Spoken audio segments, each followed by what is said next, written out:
Imagine you're tasked with building this massive state-of-the-art fortress to keep out an invading army. I mean, you pour absolutely all of your resources, your engineering brilliance, all your national wealth into constructing the thickest stone walls, the heaviest iron gates, and just, the most sophisticated perimeter defenses money can buy. Right. And you're standing on the parapets, you're looking outwards, scanning the horizon for this enemy you know is coming.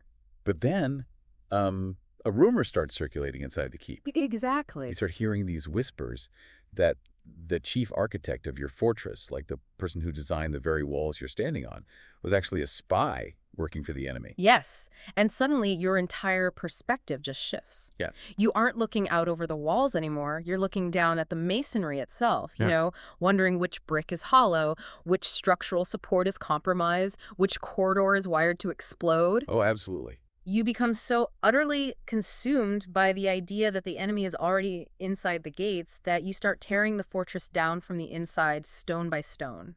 You are completely convinced that the real existential threat isn't on the horizon, but it's down in your own basement. It's a terrifying scenario because it represents that ultimate shift from, external vigilance to internal paranoia.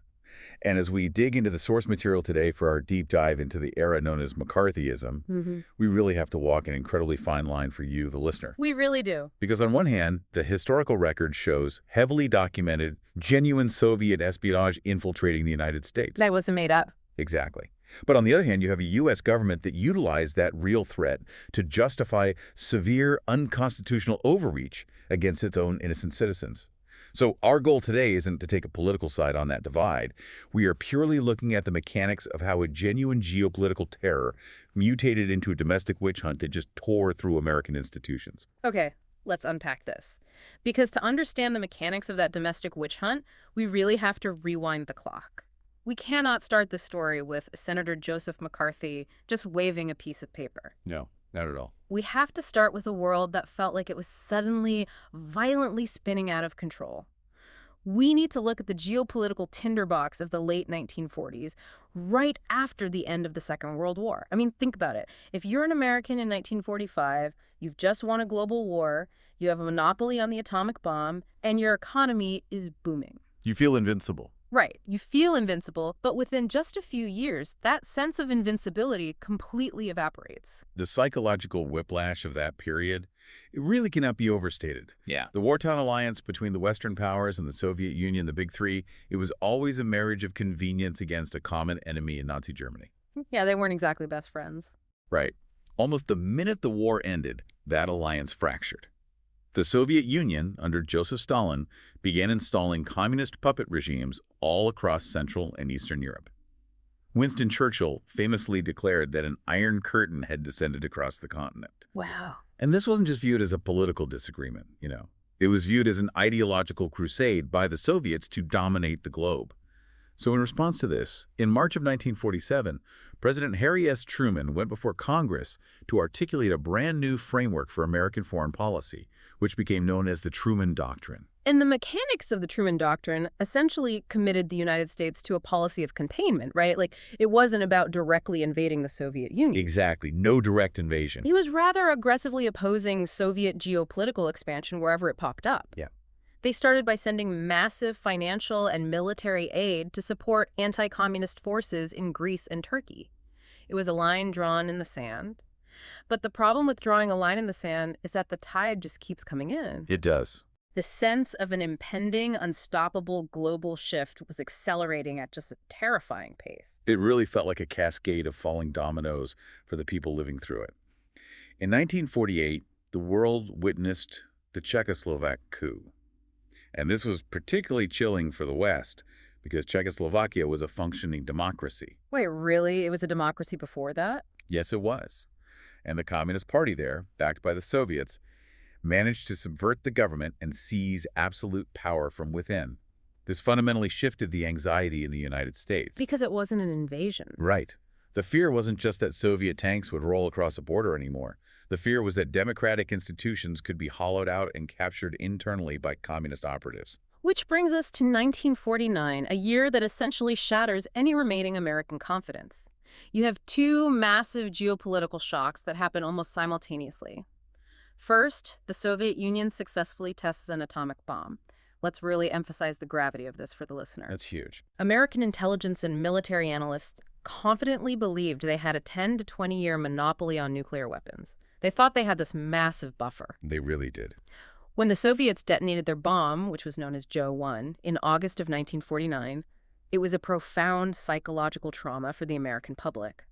Suddenly, the United States was vulnerable to total annihilation. The Cold War was no longer a conventional standoff. It was a nuclear standoff.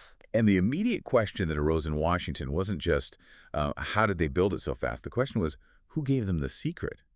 Because the prevailing, albeit somewhat arrogant belief, was that Soviet science couldn't possibly have caught up that quickly on its own. They must have stolen it. And as we'll see, that suspicion was actually entirely correct. Wow. But right on the heels of that nuclear shock, in October of 1949, Mao Zedong's Communist Army finally gained complete control of mainland China. After decades of civil war, and despite massive amounts of American financial and logistical support for the opposing nationalist forces, led by Chiang Kai-shek, the most populous nation on earth fell to communism. The political fallout in the United States was radioactive. The conservative wing of American politics immediately began screaming, "Who lost China?" Right.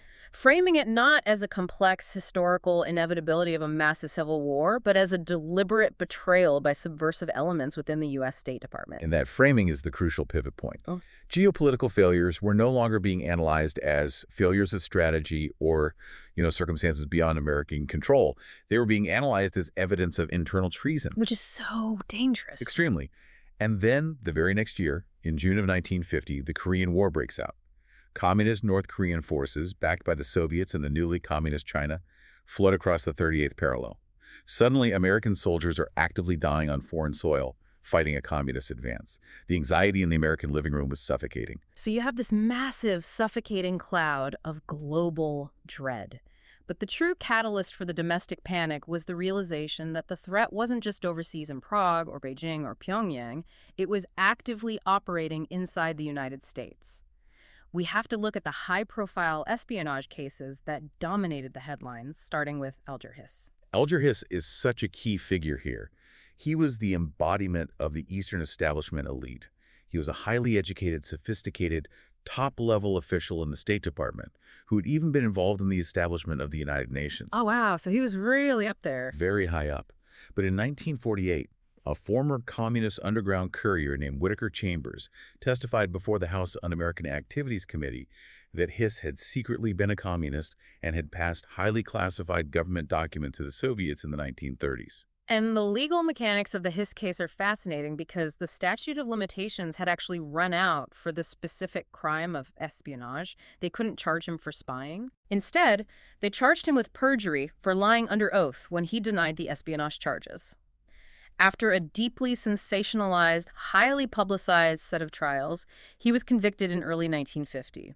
For the American public, the conviction of Edgar Hoover was proof positive that the absolute highest echelons of their government were compromised. And the hits just kept coming.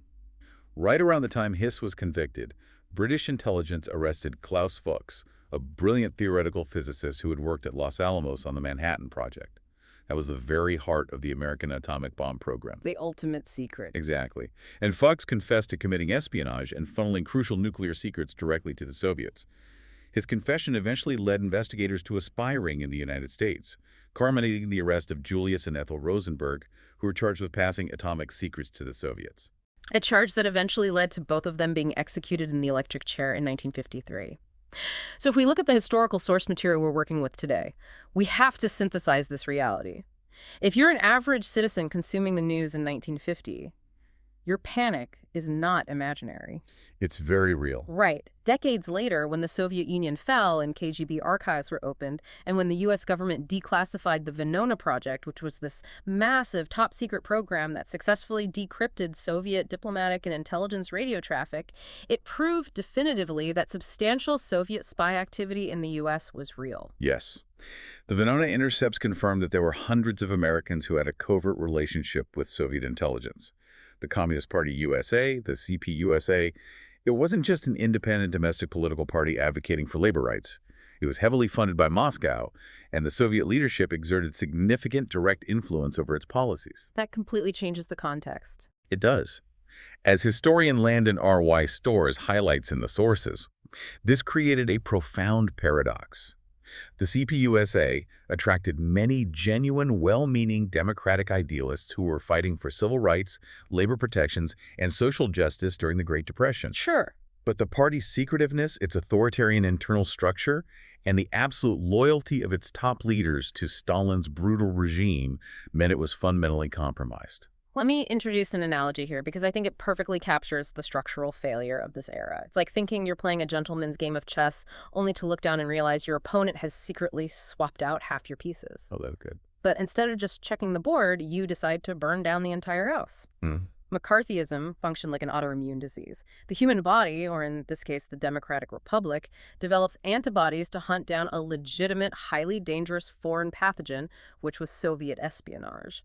But the system becomes hypersensitized by fear. It overreacts. Completely. Yeah. The antibodies lose their ability to distinguish between the actual foreign pathogen and the body's own healthy tissue. So instead of just neutralizing the spies, the system starts attacking everything. Teachers, postal workers, actors, scientists, completely destroying the health of the host in a desperate attempt to cure it. How do we get from a valid, highly necessary national security concern, like catching actual nuclear spies, to a blind, sweeping hysteria? To understand that transition from targeted vigilance to autoimmune collapse, we have to look at the psychological climate. The Cold War, the atomic bomb, the Korean War, the His conviction, all of that created a locked room completely filled with invisible, highly combustible gas. Right. The conditions for an explosion were perfect. Senator Joseph McCarthy was simply the opportunistic man who walked into that room and struck a match. Let's set the scene for that match being struck. It's February 9th, 1950. We are in Wheeling, West Virginia. Senator Joseph McCarthy, a relatively obscure, unremarkable Republican senator from Wisconsin who is desperately looking for a political issue to secure his re-election, is giving a Lincoln Day speech to the local Republican Women's Club. What exactly does he do? McCarthy understands political theater. Yeah. He stands up before this crowd and he physically brandishes a piece of paper. And he claims, with absolute unyielding confidence, that this specific piece of paper contains a list of known communists currently working in the State Department. Wow. The quote that went out to the police was, "I have here in my hand a list of 205, a list of names that were made known to the Secretary of State as being members of the Communist Party and who nevertheless are still working and shaping policy in the State Department." 205. That highly specific number is the genius of the manipulation. The sources detail an analysis by historian Richard G. Powers, who dissects this tactic and calls it bogus specificity. Let's break down why that psychological trick is so devastatingly effective. Bogus specificity is a demagogic masterstroke. When society is drowning in free-floating, generalized anxiety, when people are terrified of a vague, invisible threat like communist subversion, they are desperate for something tangible to hold on to. Yeah, they need a face for the fear. Exactly. If McCarthy had just stood up and said, "I think there are spies in Washington," it would have been a one-day story. But by waving a physical prop and by giving a precise exact number, 205, he anchored that free-floating fear. It gave the illusion of absolute authority, rigorous investigation, and empirical fact.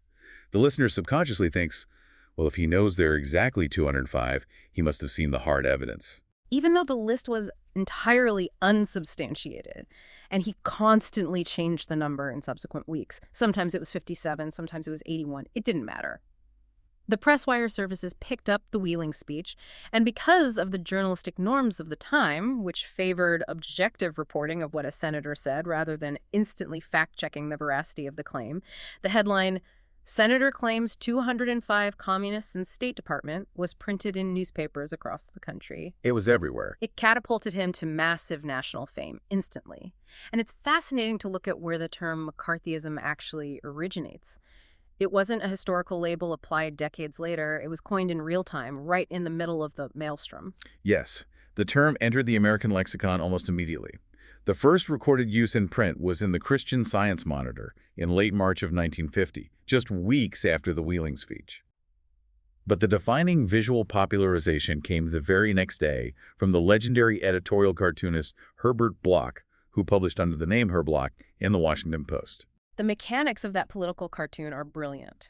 Erblock drew a group of leading, prominent Republican politicians. They are struggling to push an elephant, the massive symbol of the Republican Party, forcing it to stand on a completely unstable, teetering stack of 10 tar buckets. Right, the tar bucket. And the bucket balancing at the very top of this precarious, messy tower is boldly labeled McCarthyism. Erblock was essentially pointing out that the mainstream political establishment was dangerously attempting to balance their entire electoral platform on the messy, unstable foundation of McCarthy's smear tactics. Erblock later wrote about that cartoon, stating that there was nothing particularly ingenious about the word itself. He just desperately needed a term to represent a specific national affliction that couldn't be accurately described any other way. Yeah. The word immediately came to define the practice of making serious, career-destroying accusations of subversion or treason without proper regard for evidence. But I actually want to push back on the naming of this entire era for a moment, based on what the source material reveals. The sources explicitly mention that historians beginning in the 1980s have fiercely argued that Joseph McCarthy's actual structural involvement in the terror was far less central than the name implies. That's a very fair point. If we are looking at who actually built the fortress of paranoia, the sources suggest historian Ellen Schrecker's argument that Hooverism is actually a vastly more accurate historical label. Let's dive deep into why the director of the FBI, J. Edgar Hoover, might be the real architect of this domestic purge. It is a vital, fundamental distinction to make if you truly want to understand how power functioned in this era. Joseph McCarthy was the demagogue. He was the headline grabber, the loud voice sweating under the television lights. But McCarthy did not have the bureaucratic power to wiretap your phone or interrogate your neighbors or officially terminate your employment. He was just a senator. Exactly. The actual machinery of ruin, the permanent sprawling bureaucratic apparatus that investigated, fired, and systematically destroyed the lives of thousands of citizens, was largely designed, institutionalized, and ruthlessly executed by the executive branch under the direct orchestration of J. Edgar Hoover's FBI. Hoover was the man who essentially designed President Truman's entire loyalty security program behind the scenes. And the FBI was tasked with carrying out the millions of background investigations. Under Hoover's command during this era, the FBI underwent a massive, unprecedented expansion. They grew from about 3,500 agents in 1946 to over 7,000 agents by 1952. They doubled in size. And the investigative tactics Hoover authorized were chillingly devoid of constitutional protections. The central horror of the Hoover apparatus was the total erosion of due process. Hoover fundamentally insisted on keeping the identity of his FBI informers completely secret, arguing that revealing them would compromise ongoing intelligence gathering. Of course he'd argue that. Right. So therefore, the vast majority of people subjected to these government loyalty reviews were entirely denied the right to cross-examine their accusers. Often they weren't even permitted to know the identities of the people who had leveled the accusations against them. Imagine the Kafkaesque nightmare of that reality for you as a citizen. You're pulled into a small, windowless room in a federal building. A panel of bureaucrats tells you that an unnamed source, perhaps a jealous coworker, a bitter ex-spouse, or a neighbor holding a grudge, has accused you of sympathetic association with subversive elements. It's terrifying. In many documented cases, the accused weren't even told what the specific dates or nature of the accusations were. You were essentially asked to prove a negative, to prove your absolute pure loyalty against a phantom accusation you can't even see. And we must recognize that Hoover's reach extended far, far beyond just policing federal employees in Washington. Between 1951 and 1955, the FBI operated a highly secret, profoundly unconstitutional initiative known as the Responsibilities Program. The Responsibilities Program. Yes. Under this program, the FBI essentially acted as a shadow arbiter of employment for the private sector and local governments. They would distribute anonymous documents, blind memoranda containing unverified evidence gathered from FBI files regarding the supposed political affiliations or communist sympathies of public school teachers, private lawyers, and various other professionals. Wait. So the FBI is secretly mailing packets of unverified dirt to local school boards and private law firms. Exactly. And because these were blind memoranda, meaning they didn't have an official FBI letterhead or signature, but the recipients knew exactly who they were from, the employers could just quietly fire the targeted individual. Thousands of people lost their livelihoods, their pensions, and their reputations without ever stepping foot inside a courtroom, without ever seeing a judge, and without any due process whatsoever. The sources also detailed the extent to which the FBI engaged in blatantly illegal practices to feed this machinery. We are talking about black bag jobs, illegal burglaries, unauthorized opening of private mail, and widespread illegal wiretaps. One of the most glaring examples of this overreach was Hoover's targeted campaign against the National Lawyers Guild. Yes, let's look at the mechanics of that because it goes right to the heart of the legal system. The National Lawyers Guild was targeted specifically because its members were among the few attorneys in the entire country who were still willing to fulfill their ethical duty and defend clients accused in communist-related cases. Exactly. Hoover viewed anyone defending a suspected communist as a subversive themselves. So the FBI burglarized the private offices of the National Lawyers Guild at least 14 separate times between 1947 and 1951. 14 times. And their primary goal wasn't just finding communist membership cards. They were illegally photographing and copying the defense attorney's confidential legal strategies and case files, which the FBI would then secretly pass along to the prosecuting government attorneys to ensure convictions. It's a complete short-circuiting of the adversarial justice system, and all of these tactics eventually evolved, formalized, and expanded into the infamous COINTELPRO operations starting in 1956. COINTELPRO was a covert, deeply illegal dirty tricks program designed not just to monitor, but to actively disrupt, discredit, and neutralize domestic dissident groups. It was incredibly destructive. The FBI would plant forged documents to make innocent people look like FBI informers just to sow paranoia within groups. They would spread vicious rumors, and they would strategically leak classified information to friendly journalists to ruin reputations. As historian Ellen Schrecker so astutely puts it in the source material, if historical observers living in the 1950s had known the sheer scale and illegality of what the Freedom of Information Act would later reveal in the 1970s, there is no doubt we would look back and unequivocally call this entire era Hooverism. Which brings us to the bureaucratic purge itself. We've talked about the architects, but now we need to look at how this machinery was turned inward, transforming the vast United States government into an instrument of absolute suspicion against its own workforce. And the irony that we really need to highlight is that this systemic purge didn't start with a right-wing demagogue. No, it didn't. It started with a moderate Democrat, President Harry S. Truman, who issued Executive Order 9835 in March of 1947. Executive Order 9835 established the first comprehensive loyalty review program for federal employees in U.S. history. It mandated that every single federal civil service employee, from high-level diplomats down to janitors and postal clerks, be subjected to a background screening for loyalty. Every single one. Every single one. And the criteria for what constituted disloyalty were breathtakingly vague. It included membership in, affiliation with, or even sympathetic association with any foreign or domestic organization, movement, or group that the U.S. Attorney General unilaterally designated as totalitarian, fascist, communist, or subversive.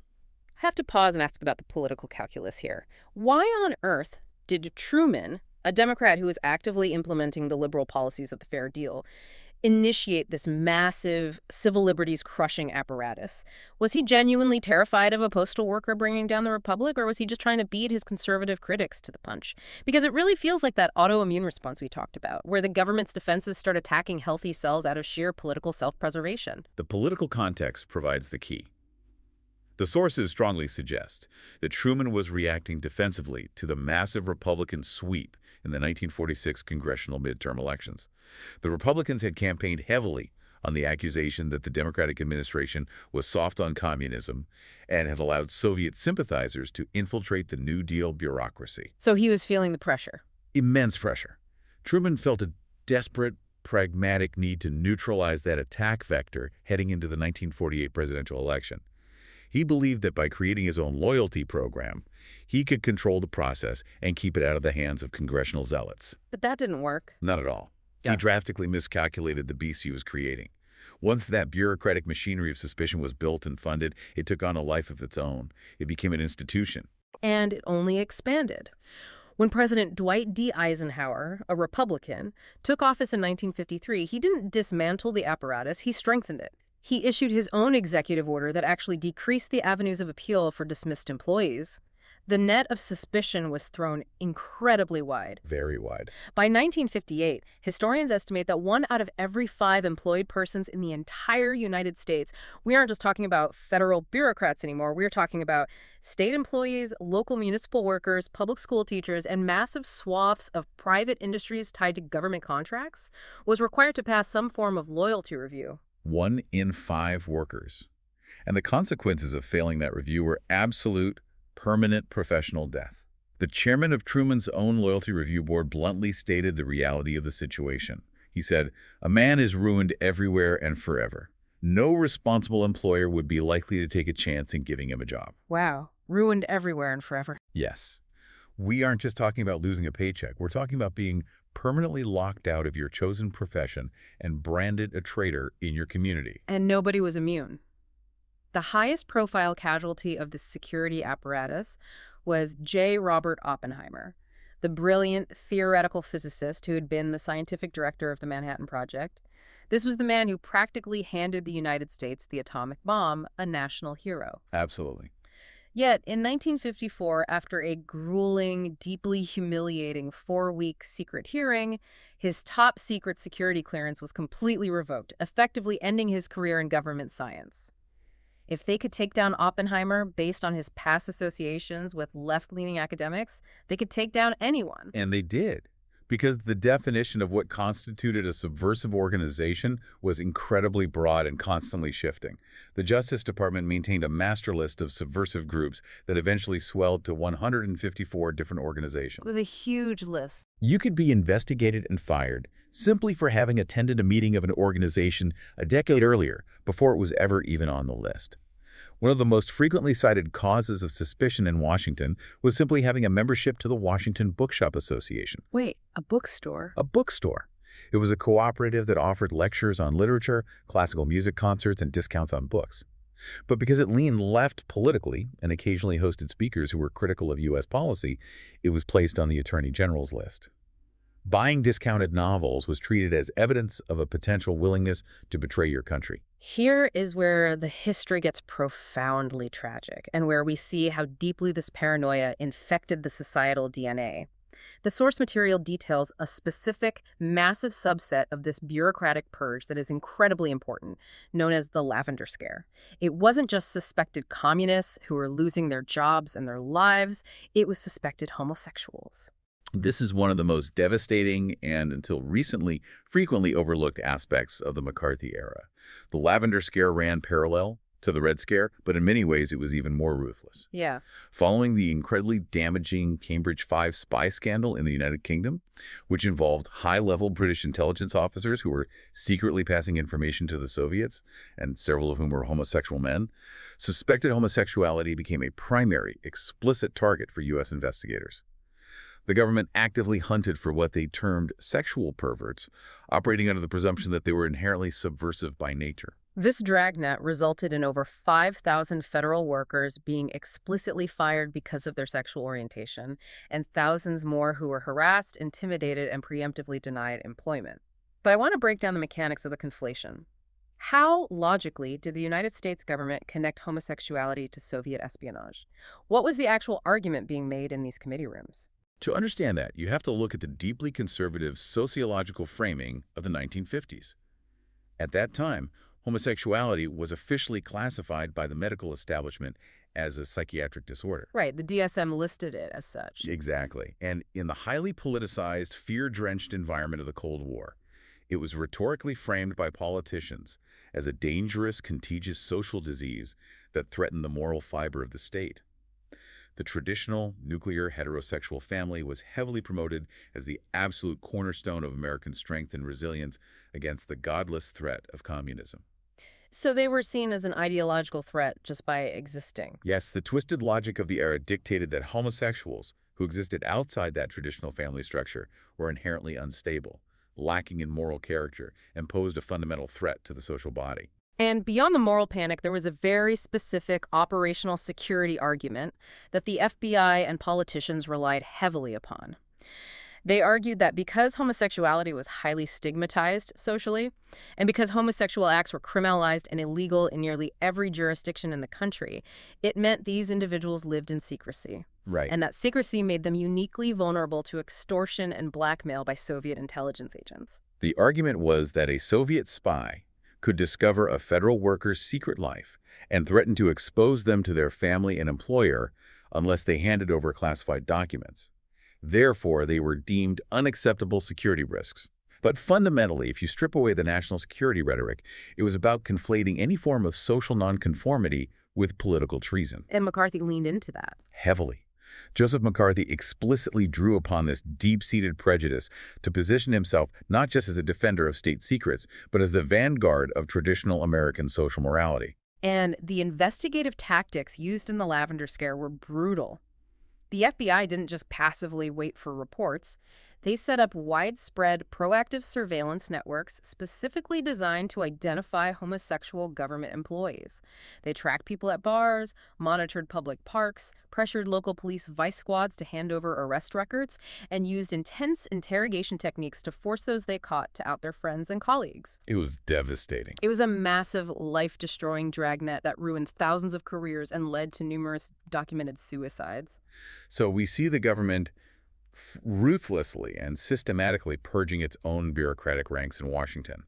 But the strategists of the Cold War, the politicians in the FBI, quickly realized that sanitizing Washington wasn't enough. If you want to truly win a cultural, ideological conflict, you cannot just control the people shuffling papers. You have to control America's cultural narrators. A storyteller. Exactly. You have to control the people writing the nation's stories. And that realization shifted the crosshairs directly westward. From the capital to the culture. Let's dig deeply into the Hollywood blacklist. The government recognized the profound, unprecedented cultural power of the motion picture industry. Movies weren't just entertainment. They were the primary vehicle for transmitting American values, both domestically and internationally. They exported the American dream. Right. If communist sympathizers were subtly embedding subversive anti-capitalist messages into the dialogue of blockbuster films, the government viewed that as a massive national security threat. So, the purge moves to Hollywood, spearheaded by the House Committee on Un-American Activities, or HUAC. HUAC is a central pillar of this entire era. The committee had actually been formed much earlier, back in 1938, originally known as the Dies Committee, investigating both fascist and communist activities. But it achieved its absolute greatest notoriety and power in October of 1947, when it turned its glaring spotlight fully onto the film industry. And they went to L.A. Yes. The committee members traveled to Los Angeles and began subpoenaing high-profile screenwriters, directors, and actors, dragging them before the flashing bulbs of the press to testify about their suspected membership in the Communist Party or their association with its members. And this leads us to one of the most famous, chilling questions in the history of American political theater. The chairman would bang the gavel, and the committee would demand an answer to a single defining query. Are you now, or have you ever been, a member of the Communist Party of the United States? Yes, that question was a trap. And among the very first witnesses called to testify were a group of 10 men, mostly prominent screenwriters and directors, who made a collective decision that they were not going to cooperate with the committee's demands. They became known to history as the Hollywood 10. Now, I want to slow down and really examine the legal strategy of the Hollywood 10, because it is crucial to understanding how the Constitution was functioning, or failing to function, during this panic. When they sat in that witness chair, they didn't plead the Fifth Amendment initially. They explicitly cited their rights under the First Amendment. Right. This was a deeply principled, calculated legal stand.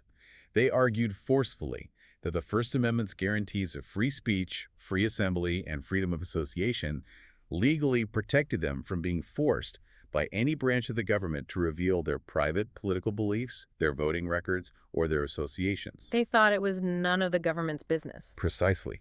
They believed that a congressional committee fundamentally had no constitutional right to even ask the question, let alone demand an answer under threat of punishment. But that noble First Amendment tactic failed spectacularly in the courts.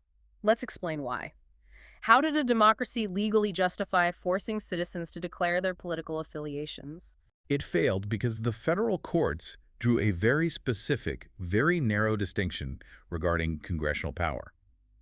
The courts ruled that while the First Amendment absolutely protects your right to speak and associate freely, it does not necessarily protect you from the broad investigative powers of the United States Congress when Congress is investigating a threat to national security. So national security trumped the First Amendment. In this context, yes. The courts essentially deferred to the legislative branch, ruling that the danger posed by international communism outweighed the individual's right to political privacy in the context of a congressional hearing. Therefore, the courts did not uphold the First Amendment defense for the Hollywood 10. And the consequences of that legal failure were immediate and severe. All 10 men were charged, convicted, and sentenced to federal prison for contempt of Congress, serving sentences ranging from 6 months to a year simply for refusing to discuss their politics. Exactly. So seeing the Hollywood 10 physically hauled off to prison sent a massive, chilling shockwave through the rest of the entertainment industry. Subsequent witnesses, who were subpoenaed by HEAC, quickly realized that relying on the First Amendment was a guaranteed ticket to a jail cell. It wasn't an option anymore. No. So they shifted their legal defense strategy. They began pleading the Fifth Amendment, the constitutional right against self-incrimination. And from a strictly legal standpoint, taking the Fifth was effective at keeping them out of federal prison. The courts recognized that admitting to Communist Party membership could potentially expose a witness to criminal prosecution under other laws, so pleading the Fifth protected them from a contempt of Congress citation. But while it saved them from a jail cell, culturally and professionally, it was an absolute disaster. It was a professional death sentence. Taking the Fifth was culturally translated by the press and the public as a de facto admission of guilt. Senator McCarthy, HUAC members, and conservative commentators popularized the incredibly damaging epithet Fifth Amendment communist. The implication was clear. Innocent people don't hide behind the Fifth Amendment. If you took the Fifth, you were hiding something sinister, and you were therefore unfit to work in American society. Let's put ourselves in the shoes of a witness during this time. I want to emphasize the impossible, excruciating moral dilemma this created. You get a subpoena. You are sitting in the hearing room, the newsreel cameras are rolling, the lights are blinding. The legal requirements of the Fifth Amendment meant you couldn't just selectively answer questions. No, you couldn't. You couldn't say to the committee, yes, I was a member of a socialist writers club back in college in the 1930s when it was popular, but I absolutely will not talk about my friends. That is the crucial legal trap. The courts had established that the privilege against self-incrimination cannot be used as a shield to protect others. If you voluntarily testified about your own past political associations, if you admitted to even a minor innocuous affiliation, you legally waived your Fifth Amendment rights regarding the entire subject. Oh, man. So once you open your mouth. Once you open the door on yourself, you were legally compelled to answer all subsequent questions, which inevitably meant you were forced to name names of your friends, colleagues, and acquaintances who had also attended those meetings. If you refused to name names at that point, you went to prison for contempt. It was a ritual of absolute public submission. You either had to destroy your own career by taking the Fifth, or you had to save your career by becoming an informer and destroying the lives of your peers. The actor Larry Parks articulated this agony perfectly when he took the stand. It's a heartbreaking quote. It really is. He pleaded with the committee, saying, "Don't present me with the choice of either being in contempt of this committee and going in jail or forcing me to really crawl through the mud to be an informer." He begged them not to make him do it, but they did. They forced the choice, and many did name names out of sheer terror of losing everything. But let's look at how the industry responded structurally. Because the government couldn't officially, legally mandate that a private movie studio fire someone for taking the Fifth. So how did an entire private industry, an industry fundamentally based on the concept of free expression, justify implementing self-censorship and blacklisting on such a massive scale? It justifies it entirely through the lens of public relations, corporate cowardice, and pure financial self-preservation. We have to look at the Waldorf Statement. On November 25th, 1947, the very day after Congress officially cited the Hollywood 10 for contempt, Eric Johnston, the president of the Motion Picture Association of America, called a massive secret meeting of the major studio executives at the Waldorf Astoria Hotel in New York. Big bosses.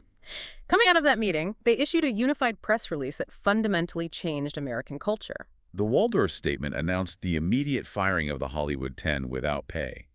But more importantly, it established an industry-wide policy. The studio heads declared, "We will not knowingly employ a communist or a member of any party or group which advocates the overthrow of the government of the United States." There it is. And with that single sentence, the unofficial Hollywood blacklist was born. The studios signaled to Congress and the public that they would eagerly police their own ranks to avoid further government scrutiny or consumer boycotts. But here's the administrative problem the studios faced. They had just promised to purge subversives, but movie studios are in the business of making films, not conducting deep cover counterintelligence background checks on every grip, lighting technician, and script supervisor. They don't want to get their hands dirty. Too much work. Exactly. So nature abhors a vacuum and capitalism fills it.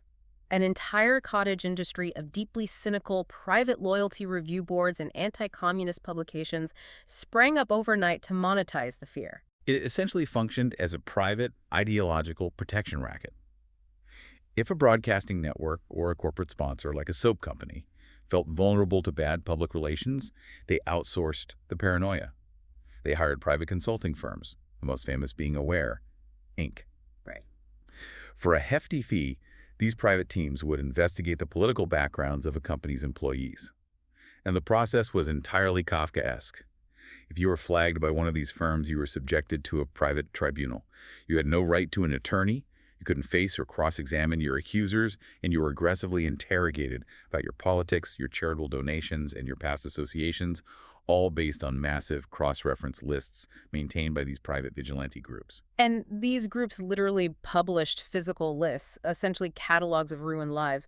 We are talking about books like Red Channels, which was the report of communist influence in radio and television, and weekly newsletters like Counterattack. The business model was simple. They published your name, and then they offered your employer a paid service to clear your name. It's extortion. It's total extortion. If your name appeared in Red Channels, your career was effectively instantly over. Your phone just stopped ringing. And we must emphasize the staggering human and cultural cost. This wasn't just a few radical fringe activists. More than 300 actors, authors, directors, and musicians were placed on these lists and systematically denied work in the United States. We are talking about massive, foundational cultural figures whose voices were silenced. Give us some examples. Well, Lucille Ball, the star of I Love Lucy, one of the most universally beloved figures in the history of American television, was subjected to a terrifying FBI investigation simply because she had registered as a Communist Party supporter years earlier in 1936, largely to appease her socialist grandfather. The fact that they went after Lucille Ball shows how wide the net was cast. But it also captured brilliant, defining writers like Dalton Trumbo, who had to resort to writing Oscar-winning screenplays under fake names and having frontmen collect his awards. It captured legendary performers and civil rights advocates like Lena Horne and Paul Robeson, whose passports were revoked, severely damaging their international careers. The list goes on and on. It really does. It ensnared playwright Arthur Miller, the composer Aaron Copland. Even Albert Einstein, arguably the greatest scientific mind of the century, was closely tracked by Hoover's FBI for his advocacy of global arms control and civil rights. And it's crucial to note that this private blacklisting machinery didn't just target glamorous Hollywood stars, it permeated every sector. For example, the U.S. Coast Guard, under government mandate, initiated a massive port security program. They required a rigorous loyalty review of every single maritime worker, merchant marines, longshoremen, dock workers. Blue-collar jobs. Exactly. Yeah. Nearly 3,000 blue-collar seamen lost their jobs and their ability to feed their families, very often without ever knowing the specific nature of the accusations against them, based purely on the whims of secret informants. A systemic purge of this absolute magnitude, touching everyone from Hollywood elites to dock workers. It doesn't just happen because a few cynical politicians in Washington demand it. It requires the active complicity, the silent permission, and sometimes the terrifying eager enthusiasm of the general public. Which brings us to the paranoia in the public square.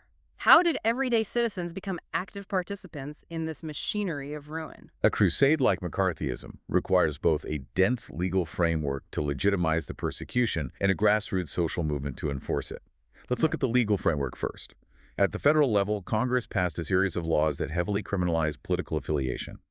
The cornerstone was the Alien Registration Act of 1940, widely known as the Smith Act. Now, I want to drill down into the legal mechanics of the Smith Act because it is mind-boggling from a modern constitutional perspective. The Smith Act made it a federal criminal offense for anyone to knowingly or willfully advocate, abet, advise, or teach the desirability of overthrowing the U.S. government by force or violence. On the surface, preventing violent overthrow sounds reasonable. That does sound reasonable. But how did the government actually apply this law in practice? How do you legally criminalize an abstract political philosophy? The application of the Smith Act is where the constitutional boundaries were completely obliterated. Between 1941 and 1957, the Justice Department prosecuted hundreds of American communists under this law. Yeah. But the crucial detail is that they were almost never prosecuted for actually committing acts of violence, or for gathering weapons, or for actively plotting a specific rebellion. So what were they prosecuting them for? They were prosecuted purely for their ideology. In the landmark 1949 trial of the 11 top leaders of the Communist Party, the prosecution's entire case relied heavily on reading dense passages from the philosophical texts of Karl Marx and Vladimir Lenin to the jury. So the government's argument was essentially, you read Marx, Marx advocates revolution, therefore, by existing as a party leader and teaching these texts, you are actively conspiring to violently overthrow the government. It was guilt by pedagogy. Exactly. And the jury bought it. The leaders were convicted and sentenced to up to 5 years in federal prison. The hysteria surrounding the trial was so absolute that even the defense attorneys who had represented the communist leaders in court were subsequently cited for contempt of court by the judge and given prison sentences themselves simply for vigorously defending their clients. It is utterly wild. The defense attorneys go to jail just for doing their constitutional duty, and Congress kept escalating. In 1950, they passed the McCarran Internal Security Act. This law was so draconian that President Truman, the man who started the loyalty boards, actually vetoed it. Yes, Truman's veto message is one of the most articulate defenses of civil liberties of the era. He wrote to Congress, "In a free country, we punish men for the crimes they commit, but never for the opinions they have." And the reason this is so is that if a man can be punished for his opinions, our freedom will be at an end.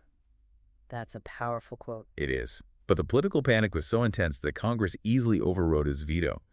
The McCarran Act officially required all communist organizations to publicly register their members with the Attorney General, effectively demanding they paint a target on their own backs, and it set up a subversive activities control board to investigate. While legal challenges delayed much of its practical enforcement, the clear legislative intent was to criminalize political association. And if the federal laws weren't enough, in 1954, Congress passed the Communist Control Act, incredibly, drafted jointly by a Republican and a leading liberal Democrat, Hubert Humphrey. This act literally sought to outlaw the Communist Party entirely, declaring it not a political party, but an instrumentality of a conspiracy.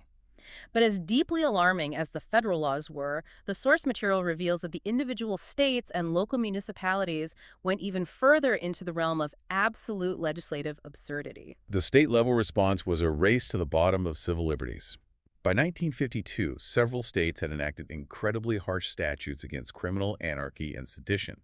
6 different states actually set up their own state-level equivalents to UBIC to hunt for local subversives, such as the Florida Legislative Investigation Committee, which notoriously targeted civil rights leaders and homosexuals in academia. And the penalties attached to these state laws were downright medieval. In 1950, the state of Michigan enacted a law that made writing or speaking subversive propaganda a felony punishable by life imprisonment. Life in prison. Life in prison for a pamphlet. The very next year, the state of Tennessee enacted legislation authorizing the death penalty for advocating the violent overthrow of the government. The death penalty. It highlights how utterly terrified the political class was. The rhetoric matched the laws.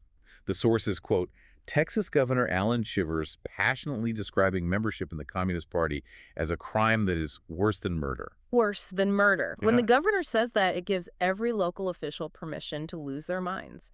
And they did. Municipalities got deeply involved. Los Angeles passed an ordinance banning communists or anyone sympathetic to them from owning firearms. But the examples that truly show the breakdown of logic are from places like Birmingham, Alabama, and Jacksonville, Florida. Both of those cities actually passed local ordinances banning any known communists from even being physically present within the city limits. That's absurd. How do you logically enforce a ban on an ideology crossing a municipal boundary line? You enforce it through fear, suspicion, and the active complicity of a highly radicalized citizenry. McCarthyism found a natural bedrock of support in established right-wing radical groups. But what made it a true mass movement is that it attracted a massive, broad coalition of the aggrieved. Who was in that coalition? This coalition wasn't just driven by a fear of Soviet spies. It was united by a deep, simmering cultural resentment. They were united by a backlash against internationalism, like the newly formed United Nations, which they viewed as a threat to American sovereignty, and crucially, a deep-seated opposition to the social welfare provisions established by Franklin D. Roosevelt's New Deal. Oh, interesting. So they viewed the New Deal policies like Social Security, labor protections, government regulation as this creeping stealth socialism that was fundamentally altering the character of the country. And there were highly organized grassroots groups weaponizing this resentment. The sources mention the American Public Relations Forum and the Minute Women of the USA. Yes, the Minute Women. These groups successfully organized tens of thousands of middle-class housewives into intensive study groups and massive letter-writing networks. They trained citizens to constantly monitor their local school boards, library collections, and community leaders to identify and report suspected subversives. And this grassroots mobilization is exactly where the political paranoia begins to bleed into absolute, undeniable absurdity. Because when a society is trained to view everything through the lens of a covert, existential ideological war, they lose their grip on empirical reality. This pervasive fear ultimately collided head-on with seemingly unrelated public health initiatives. I really want to emphasize this point because it is fascinating. How do we logically draw a line from the very real fear of Soviet nuclear espionage to protesting public health measures? The sources highlight massive pushbacks against vaccination programs, new mental health care services, and specifically the widespread implementation of water fluoridation. The connection lies in the psychology of mass panic. When you fundamentally believe that the enemy is an invisible, shape-shifting ideological contagion that is actively trying to weaken America from within, then quite literally any new, sweeping action mandated by the government is immediately interpreted as part of the conspiracy. Wow. Public health officials started putting fluoride in municipal water supplies as a highly effective, scientifically proven way to prevent tooth decay in children. But the radical grassroots groups didn't see it as dental hygiene. Not at all. They vehemently denounced fluoridation, as well as the polio vaccine and new mental health programs, as insidious, covert communist plots. They argued that fluoride was a chemical agent designed to slowly poison the physical vitality of the American people, or worse, to chemically brainwash the population to make them docile and receptive to communist indoctrination. It sounds like the plot of a science fiction B-movie, but the political impact was very real. This paranoia led to massive legislative controversies, like the incredible uproar over the Alaska Mental Health Bill in 1956. Congress was simply trying to pass a routine federal funding bill to build mental health facilities in the territory of Alaska. Sounds pretty mundane. Right. But a coalition of anti-communist radicals fought the bill bitterly, launching a massive national campaign claiming that the proposed hospitals were actually going to be used as remote, Siberian-style concentration camps where the government would secretly imprison and brainwash conservative political dissidents. It perfectly illustrates the total breakdown of societal trust. When you believe the architect of the fortress is a spy, you don't trust the water in the pipes, you don't trust the medicine in the infirmary, and you certainly don't trust the people standing next to you. But a societal fever that burns this hot, that consumes so much logic, so many resources, and so many innocent lives, inevitably has to break. The center cannot hold forever. It does break. But as we move into the final act of this era, we have to understand that the decline of McCarthyism was not swift, and it certainly wasn't inevitable. It required a rare, potent combination of immense journalistic courage, growing public exhaustion with the sheer ugliness of the spectacle, and ultimately decisive intervention by the judicial branch. Let's start with the journalism, because this is where the cultural tide really begins to turn. We have to talk about the legendary broadcaster Edward R. Murrow and his CBS television program, See It Now. Edward R. Murrow is arguably the most trusted and highly respected broadcast journalist in America, famous for his live radio broadcasts from London during the Blitz in World War II. Sure. He became one of McCarthyism's most effective and consequential opponents because he recognized the unparalleled power of the relatively new medium of television. The visual medium. Yes. In October of 1953, Murrow's See It Now aired a deeply compelling episode focusing on the case of Milo Radulovich. Radulovich was a reserve Air Force lieutenant. He was actively being stripped of his military commission and declared a security risk, but not because he had done anything wrong. He was being purged simply because he allegedly maintained a close and continuing relationship with communists, specifically his own father, who read a Serbian-language newspaper that the government deemed radical, and his sister, who had attended some left-leaning protests. And the procedural horror of the Radulovich case which Murrow brilliantly highlighted for the television audience, was that the Air Force presented their so-called evidence against him in a sealed manila envelope that Radulovich and his defense lawyer were not even legally permitted to open or examine. They couldn't even see the evidence. No. Murrow's broadcast meticulously exposed the sheer, undeniable unfairness of this secret process to millions of Americans sitting in their living rooms. It was a massive crack in the armor of the security state. And Murrow didn't stop at the edges of the bureaucracy. On March 9th, 1954, he took direct aim at the king himself. He dedicated an entire broadcast of See It Now to a critical report on Senator Joseph McCarthy. It was a devastating, masterfully constructed broadcast because Murrow largely refused to editorialize. Instead, he simply used McCarthy's on-recorded words, audio clips, and visual footage against him. He expertly curated clips that portrayed McCarthy exactly as he was, reckless, constantly contradicting himself, intellectually dishonest, and deeply abusive toward the witnesses who appeared before him. Let the man speak for himself. Exactly. And Murrow closed that historic broadcast with a direct-to-camera monologue that still resonates powerfully today as a defense of civil liberties. I want to read a piece of that monologue because it dismantled the entire logical fallacy of the era. Murrow looked into the camera and said, "We must not confuse dissent with disloyalty. We must remember always that accusation is not proof and that conviction depends upon evidence in due process of law. We will not walk in fear one of another. We will not be driven by fear into an age of unreason if we dig deep in our history and our doctrine and remember that we are not descended from fearful men." Accusation is not proof. That single clarifying sentence completely pierced the bubble of bogus specificity that McCarthy had relied upon for 4 years. The public reaction was overwhelmingly positive. And Murrow's broadcast primed the American public for what happened just a month later, in April of 1954, when the entire nation got to see McCarthy's abusive tactics live, unedited, and raw during the Army McCarthy hearings. The Army McCarthy hearings were the spectacle that finally brought the demagogue down. McCarthy had grown so arrogant in his power that he started investigating the United States Army, wildly claiming there was a massive, entrenched communist spy ring operating at the Signal Corps laboratory at Fort Monmouth. Then, in a deeply petty move, he fixated his investigative wrath on a specific U.S. Army dentist who had been promoted to the rank of major despite having refused to answer questions on a standard loyalty form.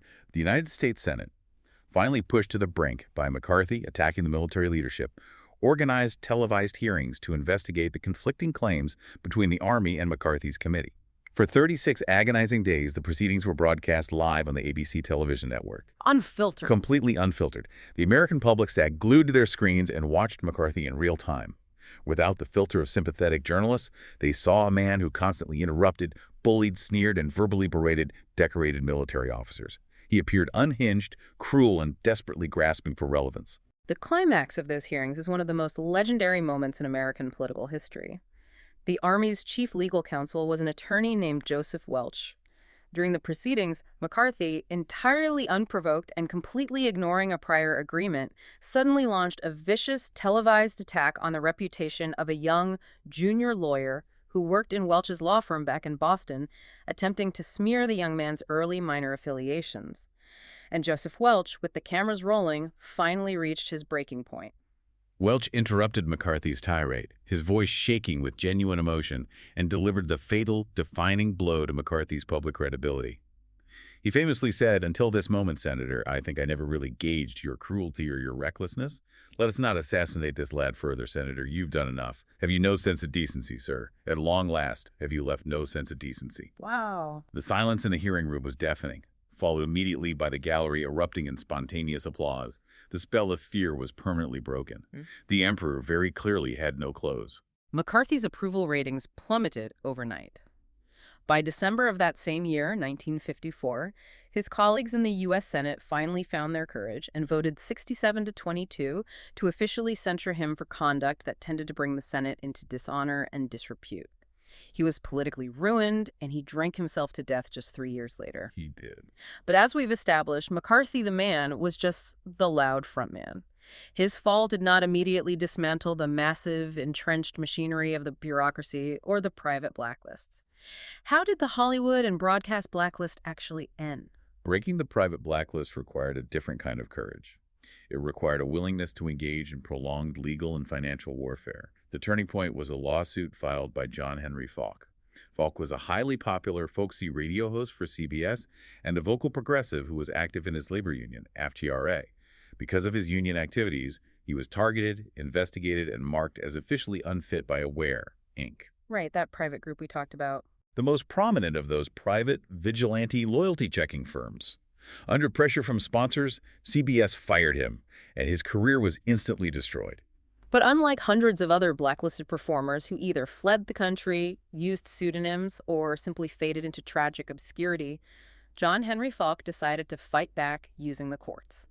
He sued Aware, Inc. and its founders for libel in 1957, claiming they had maliciously and falsely destroyed his livelihood for their own financial gain. The legal battle was grueling, it dragged on for years, and it essentially bankrupted him. But Falk finally won the case in 1962. A jury awarded him a massive sum in damages, and the historical significance of that verdict cannot be overstated. Because it set a precedent. It's exactly. By hitting Aware, Inc. with a massive financial penalty, the verdict put all private blacklisters on strict legal notice. They could no longer hide behind the shield of patriotism. They could now be held legally and financially liable for the professional and emotional damage they caused. Overnight, the commercial viability of conducting private loyalty checks evaporated. It simply became too expensive of a legal liability for corporations to maintain. And the cultural wall was crumbling at the exact same time. In 1960, Hollywood effectively and publicly broke its own blacklist when the actor Kirk Douglas and the director Otto Preminger both insisted that Dalton Trumbo, one of the original highly stigmatized Hollywood 10, be given full, public, on-screen credit for writing the massive blockbuster films Spartacus and Exodus. When the American public flocked to see those movies and didn't care that a blacklisted writer had penned them, the power of the list vanished. But to truly dismantle the vast, unconstitutional legal framework of the McCarthy era, to undo the Smith Act, to curb HUAC, it took the intervention of the highest court in the land. Precisely. It fell to the United States Supreme Court, specifically the Progressive Court led by Chief Justice Earl Warren. As the biographer Richard Rover elegantly wrote, the Supreme Court, acting as the ultimate guardian of the Constitution, took profound judicial notice of the massive structural rents McCarthyism was making in the fabric of American liberty, and they wrote a sweeping series of decisions explicitly designed to repair those tears. Let's break down the legal philosophy of these key Supreme Court rulings, because this is where the constitutional rights we take for granted today were finally, firmly reaffirmed after a decade of erosion. First, we have the case of Slockauer v. Board of Education in 1956. Harry Slockauer was a tenured professor at Brooklyn College. He was summarily fired by the city of New York under a municipal charter provision simply because he had invoked his Fifth Amendment right against self-incrimination when questioned by a federal committee about his past political affiliations. Just for taking the Fifth? Yes. The Supreme Court stepped in and ruled that his firing was fundamentally unconstitutional. They stated that the constitutional privilege against self-incrimination would be reduced to a hollow mockery if exercising that fundamental right was automatically legally treated by employers as a confession of guilt. Then, in 1957, the court issued a massive decision in Yates v. United States, which directly took on those absurd Smith Act convictions we discussed earlier, where people were going to prison just for teaching Marxist texts. How did the court fix that?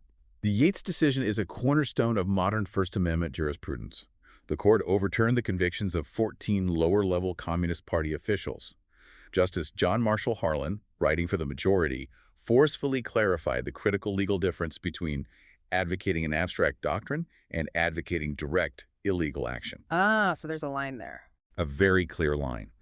He noted that in the original Smith Act trials, guilt or innocence hinged entirely on what political theorists like Marx or Engels wrote 100 years ago, rather than any specific, imminent, violent actions plotted by the actual defendants on trial. The court ruled decisively that teaching or discussing the abstract concept of a revolution is fully protected speech under the First Amendment. Meaning you can talk about it, you just can't do it. The government can only criminalize speech when it crosses the line into actively inciting imminent, unlawful, violent action. This ruling effectively gutted the Smith Act and ended the practice of prosecuting people for their reading lists. In that same year, 1957, they also went directly after the tyrannical power of the congressional committees with the Watkins v. United States decision. Watkins severely curtailed HUAC's terrifying power to punish uncooperative witnesses with contempt of Congress. Chief Justice Earl Warren wrote a scathing opinion stating that Congress is not a law enforcement agency, and the power to investigate must be strictly limited to a legitimate legislative purpose. They can't just go fishing. Exactly. He wrote that forcing a citizen to testify against their will about their deeply held beliefs, expressions, or associations is a profound measure of governmental interference, and that Congress cannot conduct exposure for the sake of exposure.